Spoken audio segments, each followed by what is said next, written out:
हमारे देश में आए दिन तरह तरह की घटनाएं होती रहती हैं, लेकिन हमारे सामने कुछ ऐसी घटनाएं आ जाती हैं जिससे सुनने के बाद कानों पर भी विश्वास नहीं होता है। आज के घटना में सेम ऐसा होता है, जिसके वजह से एक व्यक्ति होता है, वह व्यक्ति अपने परिवार को लेकर एक शहर में जाता है और शहर में ले जाने के बाद वह अच्छी खासी ज़िंदगी जी रहा है, लेकिन उस व्यक्ति को एक दिन इस तरह गुजरना पड़ता है जिसकी वजह से वह व्यक्ति इस दुनिया को छोड़ के हमेशा हमेशा के लिए चला जाता है। लेकिन जब पुलिस इस केस की छानबीन करती है तो लोगों के सामने जो सच्चाई निकल के आती है, तो उससे सुनने के बाद लोगों को जो है अपने पर से भरोसा उड़ जाता है। दोस्तों, आखिर क्या हुआ ऐसा इस घटना में, और इस घटना की आप पूरी सच्चाई जानने के लिए इस वीडियो को आप लास्ट तक जरूर देखिएगा। नमस्कार दोस्तों, मैं प्रदीप कुमार आपको इस टेढ़ी बात चैनल पर मैं स्वागत करता हूँ। दोस्तों आज की यह जो सच्ची घटना है, यह घटना है राजस्थान, और राजस्थान की राजधानी पड़ता है जयपुर। उसी के पास एक थाना लगता है कालवाड़ थाना। कालवाड़ थाना के पास एक इलाका पड़ता है सबरामपुर के ही रहने वाले एक व्यक्ति होता है जिसका नाम होता है राकेश। उस समय 36 साल, और उसकी एक पत्नी होती है जिसका नाम होता है मंजू ओझा। मंजू ओझा की उम्र होती है 33 साल। उसी बीच उनके 3 बच्चे भी होते हैं, और बड़े लड़के जो होता है, बड़े लड़के की उम्र होती है 7 साल, और उसके छोटे जो 2 लड़की होती हैं उनकी उम्र होती है वह लगभग 4 साल, और एक की उम्र होती है 2 साल। यानी कि वो अपने परिवार में काफ़ी अच्छे से खुशी से माहौल में रह रहे थे। बात मैं कर रहा हूँ 21 अप्रैल 2021 को। सुबह का टाइम होता है, तो उसी समय उसकी पत्नी जो होती है मंजू ओझा, वह जो है वह छत पर जाने लगती है। छत पर जाने के बाद जैसे वह छत पर अपना कपड़ा सुबह के बटोर के वह नीचे उतरने लगती है, तो उसी समय देखती है कि उसके पति का दरवाज़ा जो है अभी भी खुला नहीं है। तभी वह काफ़ी ज़्यादा हैरान हो जाती है। इसके बाद जैसे ही मंजू ओझा वो अपने पति के राकेश ओझा के कमरे में जैसे ही जाने लगती है, तो दरवाज़ा खुला रहता है, तो वह अंदर देखती है तो उसके पति जो होते हैं वह उसी समय पंखे पर एक रस्सी के सहारे गले में डाल के लटके हुए होते हैं। तभी उसकी पत्नी वह उसी समय वह ज़ोर से अपने पति को दौड़ने लगती है। दौड़ने के बाद उनके पैर पकड़ लेती है। पकड़ने के बाद उनको जो है वहाँ से उतारने की कोशिश करती है। वह समझने लगती है कि हमारे पति के पास अभी भी सांसें बची है। उसी समय अब जो होती है मंजू ओझा अपने पति राकेश को वह जो है उतारती है, तो उतारने के बाद चारपाई पर सुला देती है, और उनके सांसें भी नहीं चल रही होती, उनकी सांसें पूरी तरह से बंद हो जाती, जिससे मंजू अब समझ चुकी होती है कि इनकी मौत हो चुकी है।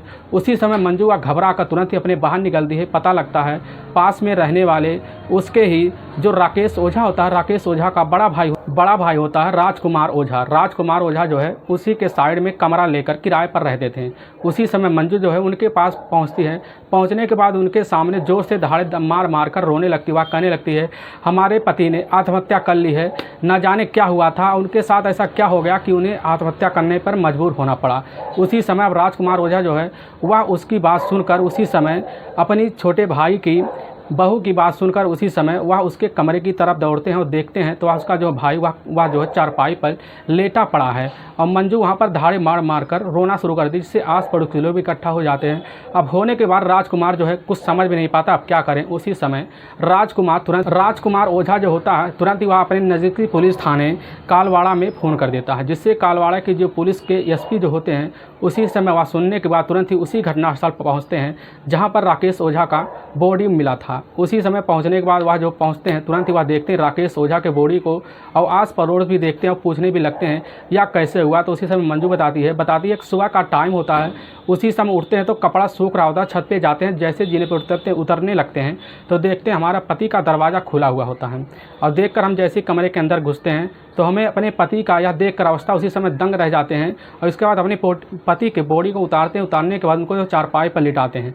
लिटाने के बाद हमें जैसे लगने लगता है इनकी मौत हो गई है, तुरंत ही वहाँ पर हम तुरंत उनके छोटे भाई के पास पहुँच जाते हैं, जिससे उनको यह सारी घटना की जानकारी दे देते हैं।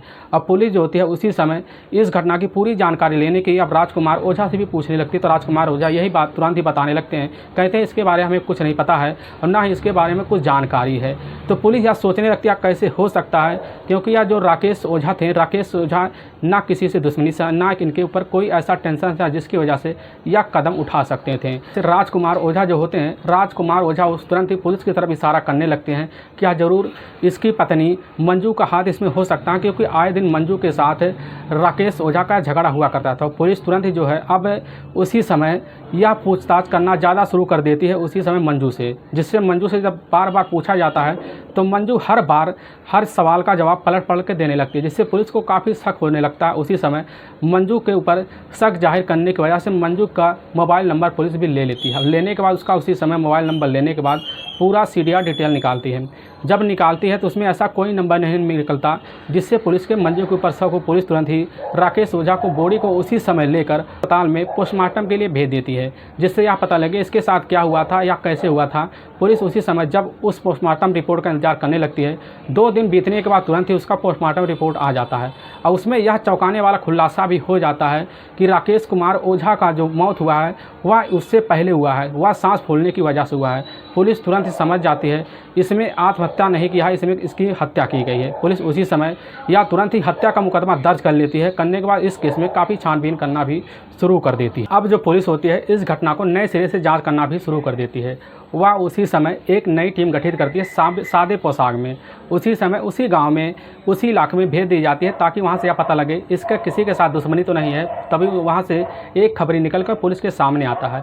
वह तुरंत ही बताने लगता है कि साहब इसका एक पड़ोसी होता है, कि साहब राकेश ओझा का एक पड़ोसी होता है बीरेश उर्फ सोनी ओझा, जो इसके ही पास में रहता है। उसका जो है उसी घर में कई दिनों से आना जाना लगा रहता है, हो सकता है इसी का कोई हाथ हो।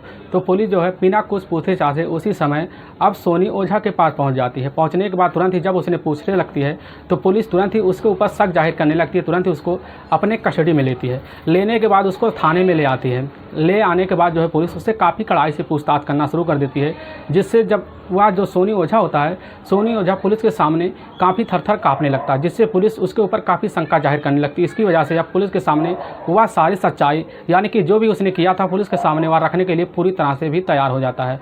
वह बताना भी शुरू कर देता है कि साहब इसमें हम अकेले नहीं, इसमें इसकी पत्नी मंजू ओझा भी है। तो पुलिस उसी समय काफ़ी भौचक्का रह जाती है। उसी समय जब पुलिस सबसे पहले मंजू ओझा के पास पहुंचती है तो पता चलता है कि मंजू ओझा अपने पति के डेड बॉडी को लेकर वह अपने गांव मध्य प्रदेश के ही मुरैना के ही मुररिया के गांव में वह रहने के लिए चली गई है। तो पुलिस की एक टीम होती है उसी समय मुररिया के लिए भी भेज दी जाती है। तो पता चलता है कि उसने अपनी पति का अंतिम संस्कार भी कर दिया जाता है, जिससे पुलिस अब कुछ ना जाने ना पूछे उसी समय वह मंजू को अपने कस्टडी में ले लेती है। लेने के बाद तुरंत ही उसको उसी थाने में ले आती है जहाँ पर वह उस समय वह जो है सोनी ओझा खड़ा हुआ होता है। सोनी ओझा को खड़े हुए देखती है। तुरंत वह जो मंजू होती है देखने के बाद वह काफ़ी हैरान हो जाती है। वह समझ जाती है कि अब जो हो गया है सो हो गया है, इसमें बच पाना हमें काफ़ी नामुमकिन लग रहा है। तो पुलिस के सामने भी उसी समय मंजू भी पूरी सच्चाई रखने के लिए पूरी तरह से तैयार हो जाती है। अब पुलिस के सामने यह दोनों मिलकर अलग अलग कमरे में बैठा दिया जाता है। इनसे अलग अलग सवालों का जवाब जब किया जाता है पता चलता है कि यह जो होता है राकेश मिश्रा होता है। यह असल में रहने वाला होता है मध्य प्रदेश, और मध्य प्रदेश के मुरैना जिले के पास यह इलाका पड़ता है रुअरिया में ही रहने वाला या राकेश ओझा होता है। राकेश ओझा अपनी शादी करके वह अपनी पत्नी मंजू को या काफ़ी सालों पहले से वह अपने साथ लाया था, जिससे वह अपनी ज़िंदगी जो है उसी गांव में काफ़ी अच्छे से गुजार रहे होते हैं। और उनका परिवार भी, उनके माता पिता भी थे, उनके भाई भी थे। और उनकी जो पत्नी थी वह मंजू काफ़ी खूबसूरत थी, किसकी वजह से वह जो है अब राकेश ओझा वह उसकी मंजू की हर बात मानता था, क्योंकि मंजू ज़्यादा पढ़ी लिखी थी और वह राकेश ओझा होता है वह काफ़ी कम पढ़ा लिखा था, जिससे वह पढ़ाई जो करना चाहता था उसके लिए वह जो है ओझा जो होता है वह ओझा मंजू को भी इसके लिए भी उत्साहित करता था ताकि मंजू आगे की पढ़ाई पूरी करे। लेकिन मंजू आगे की पढ़ाई ना पूरी करके वह घर में काम बटाने लगती है, जिसकी इनकी ज़िंदगी जो घर में आगे भी चलने लगती है। इनकी ज़िंदगी चलते चलते इनके बीच 2 बच्चे भी हो जाते हैं। इसकी वजह से अब इनकी जो ज़िंदगी होती है यह काफ़ी कठिन हो जाता है, क्योंकि इनकी जो कमाई थी यह कमाई काफ़ी कम थी। अब इसकी वजह से यह तुरंत ही वह फैसला लेते हैं क्यों ना हम चले राजस्थान जयपुर के ही सबरामपुर में एक कमरा अलग ले लेता है। उसी समय वह अपनी पत्नी मंजू ओझा को भी बुला लेता है, जिससे मंजू ओझा जो होती है वह अपने दोनों बच्चों को लेकर उसी समय सबरामपुर के इलाके में चली जाती है और कमरा लेकर आराम से वह रहने लगती है। अब इनकी जो ज़िंदगी होती है वह काफ़ी अच्छे से पटरी पर चलने लगती है। धीरे धीरे इनका समय बीतता है। इसी बीच जो है अब वह राम कुमार जो होता है, राम कुमार अपने भाई को काम दिलाने के लिए पूरा प्लॉट का उसका जो है पूरा ही ठेका दिला देता है, जिसकी वजह से वह ठेके में काम भी करने लगता है। इसकी वजह से राकेश ओझा इस काम को भी जिम्मेदारी से पूरा निभाने लगता है। तो इसी बीच राकेश ओझा की एक उसका पड़ोसी का रहने वाला एक होता है जिसका नाम होता है बीरेश उर्फ सोनी ओझा उसी समय जाकर राकेश ओझा से मिल जाता है। राकेश ओझा से मिलने के बाद इनकी दोस्ती काफ़ी अच्छे से हो जाती है। होने के बाद दोनों जाकर उसी के ही ठेकेदारी में काम करते थे। इसकी वजह से अब वहाँ काफ़ी इनकम भी आने लगती है। इनकी ज़िंदगी काफ़ी अच्छे से चलने लगती है। राकेश ओझा के घर वह उसी समय जो है सोनी ओझा आना जाना भी लगाना शुरू भी कर देता है, जिसकी वजह से वह उसकी पत्नी मंजू को वह देखने भी लगता है। उसकी तरफ देखने के बाद वह जो होता है वीरेश ओझा उसकी तरफ भी आकर्षित हो जाता है, जिससे मंजू ओझा अपनी कमजोरी और अपनी कमी को पूरा करने के लिए उसी समय जो है वीरेश ओझा की तरफ वह खिंची हुई चली जाती है। अब दोनों को इसी समय जो है वह जब मौका लगता है इन दोनों का, वह वीरेश ओझा और या जो होती है मंजू ओझा दोनों मिलकर आपस में ही मौका निकाल कर दोनों बातें करते थे। धीरे धीरे इनका वक्त चलता रहता है। इसी बीच इन दोनों के बीच या कभी टाइम नहीं लगता, इनका शारीरिक संबंध भी ना बने और इनके बीच शारीरिक संबंध भी बन जाता, क्योंकि वह जो होता है राकेश ओझा अपना काम के लिए वह बाहर भी निकल जाता था। इसकी वजह से वह कमरे में अपना जो है वह समय बिताने के लिए मंजू उसी समय वीरेश ओझा को भी अपने कमरे में बुला उसके साथ जब मन चाहा जब उसका मर्जी करता वह उसी समय अब वीरेश ओझा के साथ भी संबंध बनाना शुरू कर देती। इनका वक्त इसी तरह कई दिनों तक बीतता रहता है, जिसके बाद उनको एक और लड़के की भी प्राप्ति होती है। उसी समय जब इनको तीसरा बच्चा भी होता है, इनका ज़िंदगी अब उस 3 बच्चों के साथ काफ़ी अच्छे से चलने लगता है। इस चीज़ की खबर ना कभी राकेश ओझा को लगता है, ना उसके परिवार वालों यानी कि उसके भाई ना राजकुमार ओझा को भी लगता है, क्योंकि वह पीछे के दरवाजे से कभी कभी वह जो है वीरेश ओझा अंदर आ जाता था। इसकी वजह से किसी को खबर भी नहीं लगती। लेकिन धीरे धीरे कब तक छुपने वाला होता है, वह वक्त भी आ जाता है जिससे पड़ोस के रहने वाले एक औरत होती है कमलेशी जो होती है वह एक दिन उसी समय वह जो है वीरेश को अंदर जाने वह कमरे में देख लेती है, जिसकी वजह से वह काफ़ी उसी समय अब अखिलेशी काफ़ी भन्ना से जाती है। उसी समय जो है अब मंजू और वह सोनी ओझा के ऊपर काफ़ी ज़्यादा निगरानी रखने लगती है, जिसकी वजह से निगरानी रखने की वजह से वह जो है एक दिन कमलेशी जाकर उसके पति राकेश ओझा को यह बता देता है कि तुम अपने दोस्त के ऊपर काफ़ी ज़्यादा ध्यान दिया करो, क्योंकि तुम्हारा दोस्त ना रहने की वजह से तुम्हारा दोस्त जो होता है सोनी ओझा वह मंजू से काफ़ी ज़्यादा बातें किया करता। हो सकता है इनके बीच कुछ चल रहा हो, लेकिन वह जो होती अब जो होता है राकेश ओझा इस बात को अपने मन में ले लेता है। लेने के बाद वह जाकर अपनी पत्नी मंजू से बात करता है। जब बात करता है तो मंजू से जब यह कहने लगता है, मंजू कहती है कि यह लोग हमारी कमाई से काफ़ी ज़्यादा इस बात से तंग आ गए हैं कि हम लोग काफ़ी अच्छे खा पी रहे हैं, इसी वजह से हमारी शिकायत लगा ताकि हमारे दोनों के बीच झगड़ा हो जाए।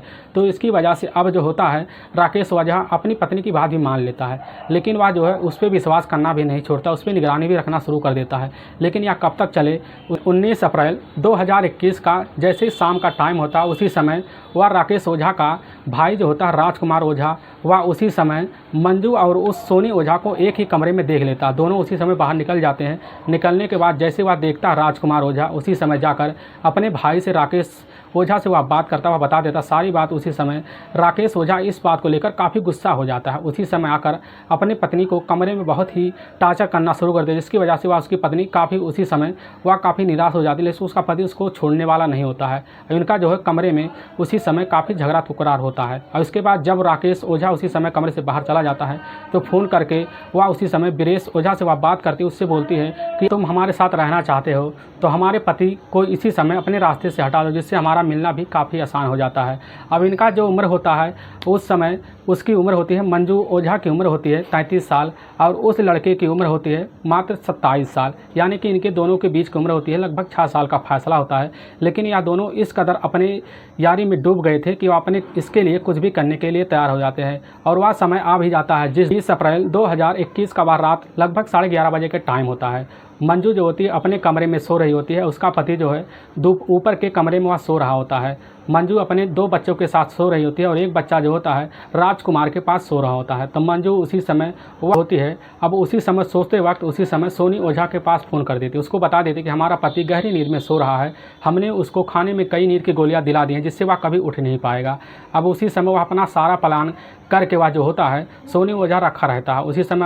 उसी समय जब वह कहती है तुरंत वह कमरे पर पहुंचता है। पहुंचने के बाद उसका दरवाज़ा खुला होता है, वह तुरंत ही राकेश ओझा के पास जाता है। पहुंचने के बाद उसी समय वह जो है जोरदार तरीके से हत्या कर देता है। हत्या करने के बाद उसकी पत्नी भी वहाँ पर आ जाती है। दोनों मिलकर उसी समय इस घटना से बचने के लिए वह जो अपने पति को अपने साड़ी के पल्लू से बांध कर पंखे में लटका देते हैं। तुरंत ही जाकर वह जैसे ही अब सोनी ओझा अपने कमरे में चला जाता है और तुरंत ही वह जो है अपने कमरे में नीचे आती है। वाक्यों में दोस्तों जब यह पूरी सच्चाई उसी समय पुलिस के सामने मंजू और वह जो होता है सोनी ओझा पुलिस के सामने जब बताते हैं, पुलिस सुनने के बाद काफ़ी हैरान हो जाती है। उन दोनों लोगों को 28 अप्रैल 2021 को कोर्ट में पेशी करने के बाद इन दोनों लोगों को जेल में डाल दिया जाता है। दोस्तों, इस घटना का सुनाने का उद्देश्य हमें किसी को परेशान करना नहीं है, ना ही किसी को दिल को ठेस पहुंचाना। बस आपको यह बताना है कि आप जहां भी रहें आप सावधान और सतर्क जरूर रहें। दोस्तों अगर आपका वीडियो पसंद आ रहा है तो इस वीडियो को आप ज़्यादा से ज़्यादा शेयर और सब्सक्राइब जरूर करें, जिससे हम आपके बहुत आभारी रहेंगे। फिर मिलेंगे नेक्स्ट वीडियो लेकर। तब